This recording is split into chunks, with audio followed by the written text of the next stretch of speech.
Welcome to Let's Grow.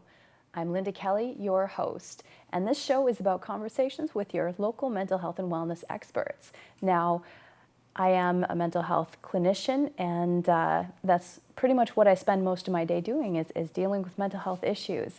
But part of the reason that I brought this guest on today is to talk about an issue that a lot of people have gone through and for her to share her story. So today with me, I have Angela Pajamaki. Hi, Angela. Hi, Linda. Hi. Welcome, first of all. Thank you for coming on the show. Thanks for asking me. Yeah, I'm really glad that you weren't too nervous. I know that you're gonna rock it, so thank you for coming on. Tell me about yourself. I am a mother of 4 lovely children. Oldest one being 22, youngest one being 12. I work full-time as an administrative assistant at a local mental health office. I enjoy spending time with my family and reading, and especially love being at the lake. We all love being at the lake, Yes. the Thunder Bay thing. Yes. We're missing it nowadays. Yes, totally. Okay, so I asked you here because you have a particularly difficult and heavy story to tell. And in the past year, I've seen you continuing to cope and to talk about what happened and to support your kids with their grief. So if you're comfortable, I would love if you could share that story. Sure. In April of 2015, my children's father went missing for 5 weeks and was found on May 20th of the same year, deceased by suicide. It was a rough 5 weeks, trying to keep hope for my children, but also knowing that he was gone. I knew the day that he went missing, that I knew what he did. I had no proof, but it was in there, I knew. So I managed to keep hope with them and for them for almost 5 weeks. Wow. And yeah. 5 weeks, just Yeah. with that level of uncertainty. That must have been really hard for them. It was. I don't know how hard though, because it was just get through it. Right. Just get through it. And how young were the youngest at that point? They were, 7 and 8, I believe. okay. Yeah. So. Wow. And so when you say that you felt like you knew already, was there any indication that he was at risk? Yes, when him and I had first separated in 2008, I had left and he had taken some pills. It was a cry for help, but at the same time, he got through that, but then he did it again a few weeks later, a couple months later actually. But then, that was 2008, so then we're into 2015. I hadn't been close to him for a number of years, so I didn't really know. He had called me the night before he went missing to tell me that he didn't think he could take the kids over the weekend. I asked him why. He told me why.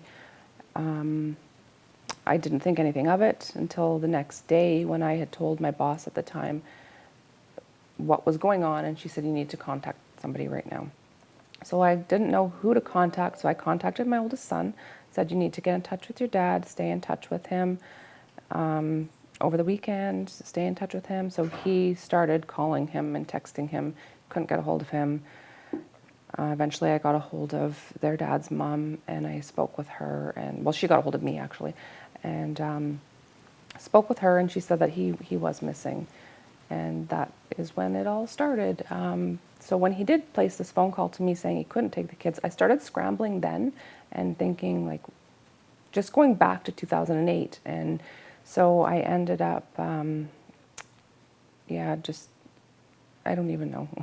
It's just a foggy nightmare. I would imagine it would be just a blur. I mean, there's got to be so many things tied up in what you were going through, fear and grief in a way, because you feel like you already knew, and yet not being sure. Yeah. I think my biggest fear in all of it was that he would never be found, and they would have to forever, the kids would have to forever live with not knowing, is he out there or is he not? Where? So when he was found was very, very just a big relief. Right. It would have come with a lot of closure at that point, as probably devastating as it was, but in a lot of ways better that than just not knowing. Yes. Yeah. Yes. Wow. So how do you feel it impacted the kids? I believe it impacted them in it's just a great sense of loss, and just knowing that they don't have that person to lean on for support and to be there to cheer for them and all of everything that's going on in their life. They, the older ones, kind of ended up messing around with drugs and alcohol, just numbing out, really. We're in year 4 now, and they seem to have put that part of their life behind them, the drugs and negative behaviors. The youngest one is 12 now, and he seems all right, although he has decided to reach out for therapy on his own at his school and has told me he doesn't have to tell me about it. So happy that he's doing that at least. My 13-year-old still doesn't seem to want to deal with it. A lot of anxiety and just anger and just not saying what's actually going on with him. Do you feel like at this point now down the road, a lot of it is still related to what happened? Yes, definitely. What makes you think that? I think because with the 13-year-old in particular, I mean, when you're 8 and you lose a parent that way, that's really hard to understand. I think that he's internalized it all and blames himself when it wasn't his fault at all. So, and just the anger and saying stuff to me like, no, my dad wouldn't be proud of the way that I'm acting right now. He couldn't even be proud enough to stick around. So that tells me that he's feeling that. I have offered for him to go to counseling several times. He has been a few times. He's not ready. So I can only wait for him to be ready and model the behavior that I would like him to do, which is maybe go to therapy myself. And then he will eventually see that it's working, and he will carry on with that too. Wow. That's probably a very proactive approach, and also trying to meet him where he's at. Yeah. So, all right. We're going to take a short break, and when we come back, we're going to talk a little bit more about the impact of grief on children.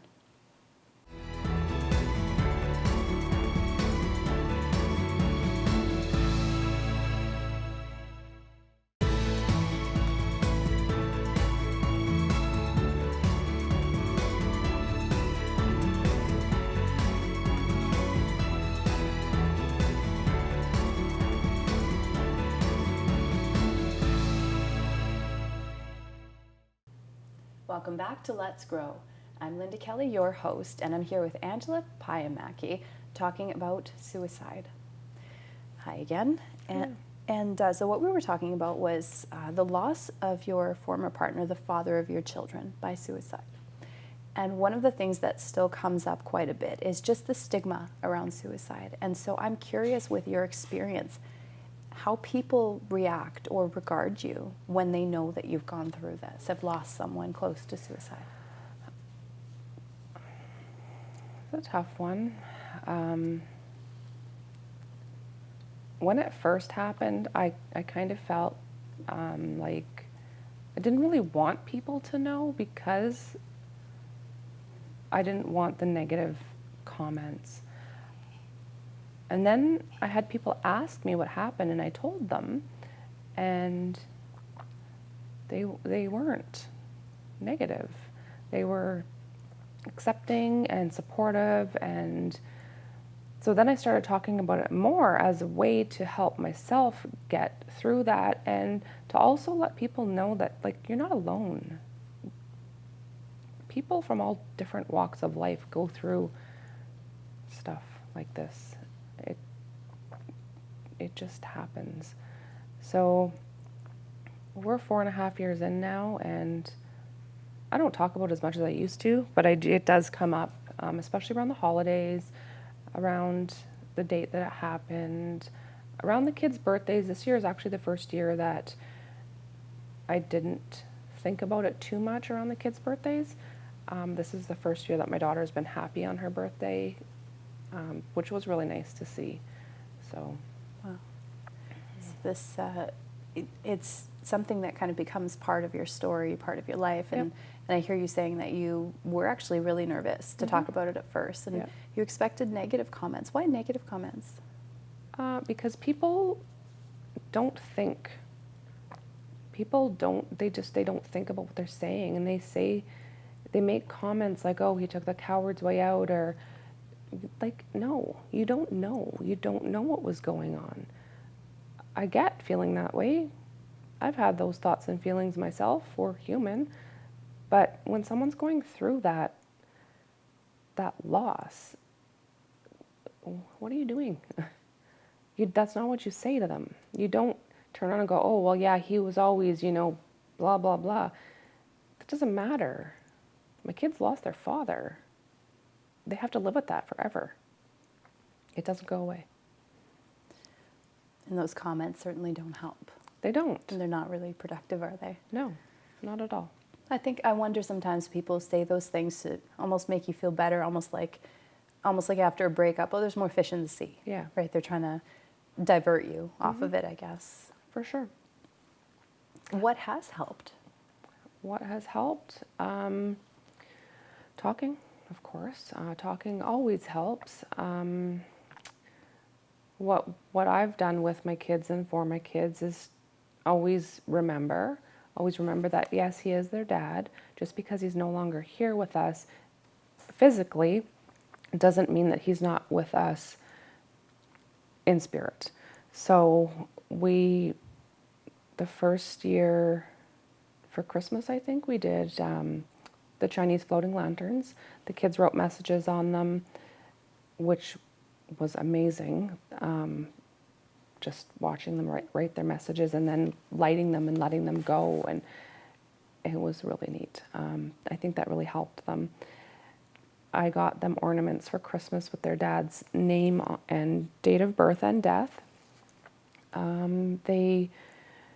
It has the last text message that he ever sent them on there as well. So that was, every year we put those on the tree, and I think it reinforces to them that he's here. Mm-hmm. Although when I gave them to them, I would change doing that because I gave them to him as the last gift on Christmas morning, and it was dead silent in my living room. Oh. I should have done it first. Right. Anyways, we did that. We did a birthday party for him when the kids got to go and buy the things that he liked, wrap them up. They made cake. It was a party, except there wasn't an actual person there for it. Wow. And the kids kept the gifts. So they had gum, because he always chewed gum. And yeah, they were thrilled with that. The other thing we did too was at the funeral, before we went to the funeral, I printed off pictures of the kids with their dad, and I got little plastic shovels. So when we went, the kids were able to each put their own little baggie of pictures into the ground with him, and the shovels were so that they could shovel some dirt in also, but, well, clearly I hadn't been to a funeral in a while, and they have little doors that open to the hole and not just dirt, so. Right. But anyways, it was still neat. It was just something for them to feel like they were a part of this, so, which they were, but. That's an incredibly hands-on approach, where I think a lot of people are so afraid of the kids being more upset that they try to keep them away from it, right? The idea of the kids even, having that dirt in their hands could be devastating to a lot of people. A friend of mine actually was the one that told me to do that, so thanks to her for telling me that, because it was good. Another piece of advice that I got during this time was a person that I have as a friend on Facebook, not super close by any means, but she did reach out to me, and she said, don't lie to them. Whatever you do, don't lie to them. And I didn't. And I'm glad that I didn't. They know what happened. They don't know maybe all the details, but they know what happened. They know why it happened. Well, not why. No one really knows why, but yeah. Wow. So That's so important too. And again, it goes back to it. I just know so many examples of people that I guess, you know, they're well-meaning and they're fearful, they're scared. They're scared that if I were to tell my son that his father committed suicide, well, then my son might commit suicide. That I don't even want them to know that he's gone, or maybe we don't talk about him at home or have his picture around because we don't want to remind them of how upsetting it is. But you did completely the opposite. yeah, we do have pictures in our home. We have a picture of their father with them in our living room. It's a family picture. And at one time in my life, maybe it would have been weird, but not anymore. And I wish that before this happened, it wasn't weird, because it is very important for the kids. So, You can't erase their past, right? no, you can't, for sure. And I wouldn't want to anyways, so. No, that's really amazing that you've been able to do that, and as difficult as that must be, because obviously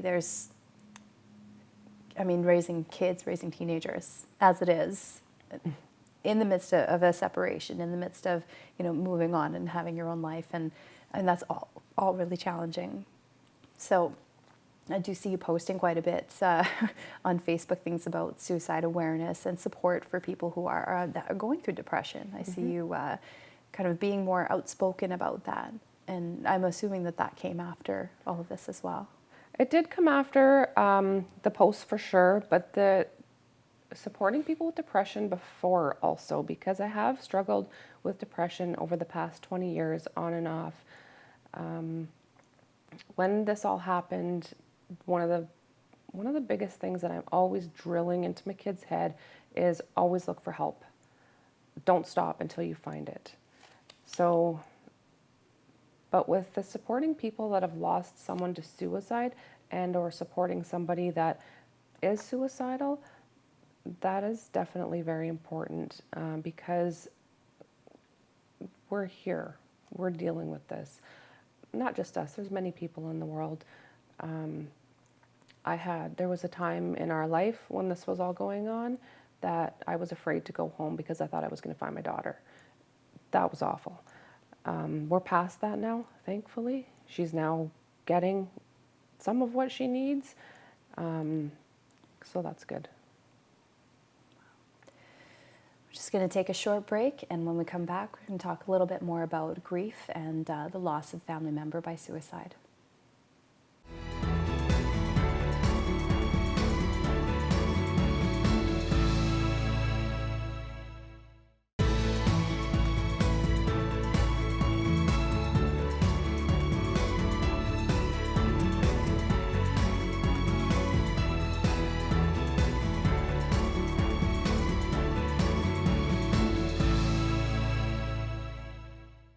Welcome back to Let's Grow. I'm Linda Kelly, your host, and I'm here with Angela Pajamaki.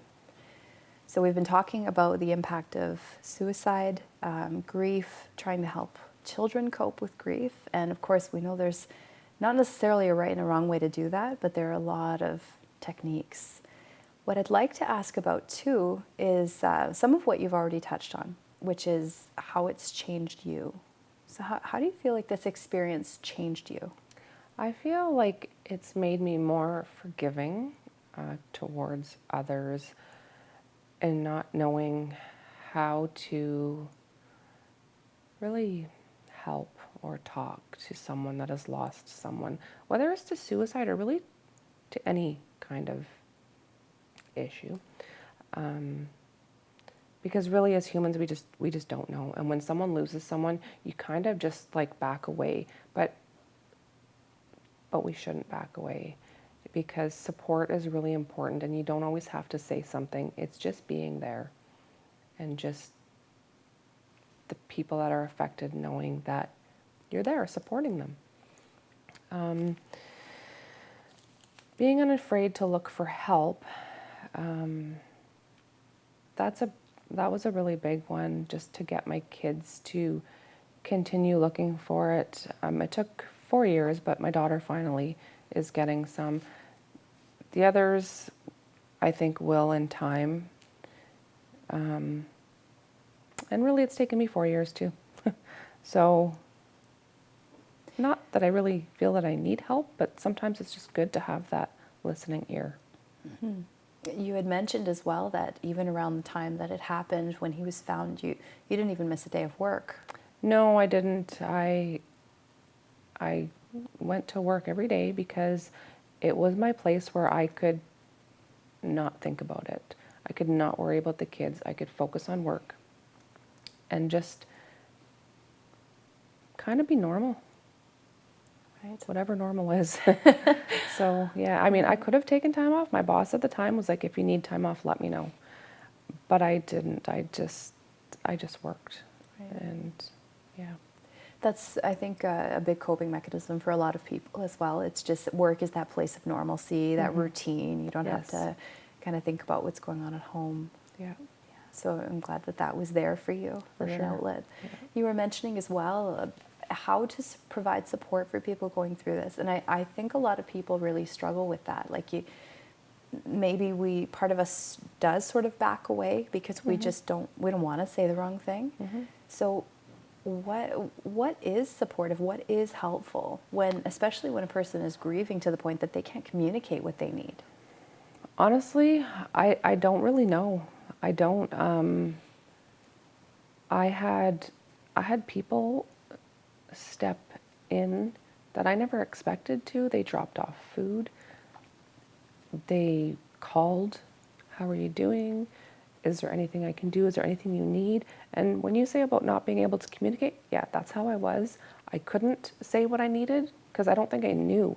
But there was one person in particular who actually said, you know what, I'm going to get groceries, I'm coming over. And she did. She brought the groceries, she came over, she helped my partner tidy up the house because I couldn't do that either because I was so consumed with the not knowing. This was when he was missing, the not knowing of what was going on, where he was, whatever the deal was. And that was really helpful. And then after he was found, the same thing, there was people dropping off food and just calling to check up. A couple people sent cards and letters, stuff like that, which was good. But it was like a few months later, people kind of dropped off, but it's like not the trauma part, but I don't know the right word, but the initial shock, I guess is that it's all over, but it's not. Like it doesn't end a couple months later. Like it goes on for years. So That's really important part that you mentioned there, that it does go on for years, that It there's does. no deadline for when the grief is just done, okay, back to normal, right?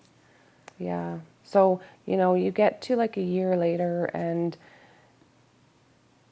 yes, as a person who's been impacted by this, you need to be able to reach out and talk to people and just be normal. But it's not always that easy, and it's hard because people do drop off and they stop calling you and talking to you, and you just really feel alone. And I've watched that with my daughter. She really is alone other than the people that she lives with.